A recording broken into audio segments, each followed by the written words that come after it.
Merdeka, merdeka, merdeka.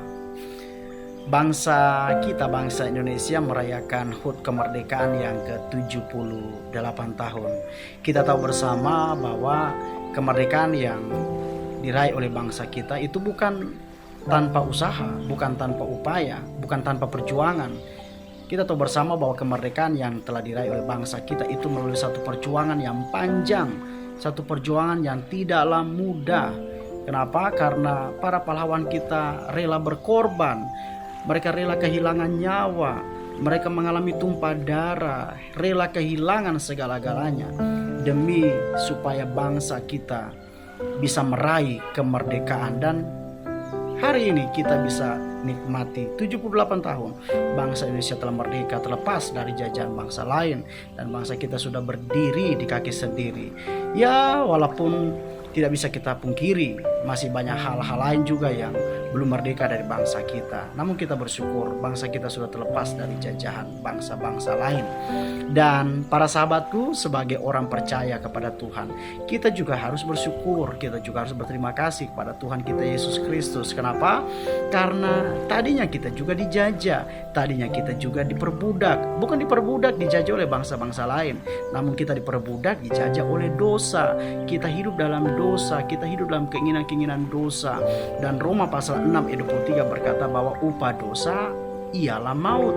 Dan karena kita hidup dalam dosa, seharusnya kita mengalami hukuman yang kekal, kita mengalami maut yang kekal. Namun puji Tuhan, melalui pengorbanan Kristus di kayu salib, hanya oleh karena kasih-Nya, hanya oleh karena anugerah-Nya, hari ini kita dimerdekakan, dilepaskan, dipulihkan melalui pengorbanan-Nya di kayu salib.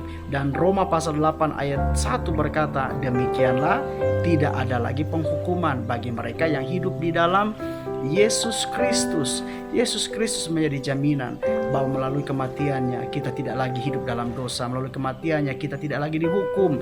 Melalui kematiannya di kayu salib kita tidak lagi mengalami hukuman yang kekal. Asalkan hari ini kita harus menerima Dia sebagai Tuhan dan Juru Selamat pribadi dalam kehidupan kita. Tanpa kita menerima Dia dan menjadikan Dia sebagai Tuhan dan Juru Selamat pribadi kita, kita tidak akan menerima atau kita tidak akan mengalami kemerdekaan atau keselamatan. Dengar para sahabatku, di luar Yesus tidak ada keselamatan, di luar Yesus tidak ada kemerdekaan. Kemerdekaan dan keselamatan hanya ada di dalam Yesus. Kisah Para Rasul pasal 4 ayat 12 berkata bahwa di bawah kolong langit ini tidak ada keselamatan selain di dalam Yesus Kristus. Itulah sebabnya bagi sahabatku, saya harus memastikan hari ini kalau engkau belum terima Dia sebagai Tuhan dan Juru Selamat pribadimu, buka hatimu, terima Dia sebagai Tuhan dan Juru Selamat dalam kehidupanmu, maka engkau akan menerima kemerdekaan, engkau akan menerima kelepasan dalam kehidupanmu, dan sudah pasti engkau akan mengalami keselamatan yang sejati daripada Tuhan kita Yesus Kristus. Sekali merdeka, tetap merdeka, dan kemerdekaan sejati hanya ada di dalam Tuhan kita Yesus Kristus. Pertahankan kemerdekaan kita, hiduplah sebagai orang yang merdeka, dan tetap mempermuliakan nama Tuhan, supaya lewat kehidupan saudara dan saya hanya Tuhan Yesus saja yang ditinggikan dan diagungkan. Shalom.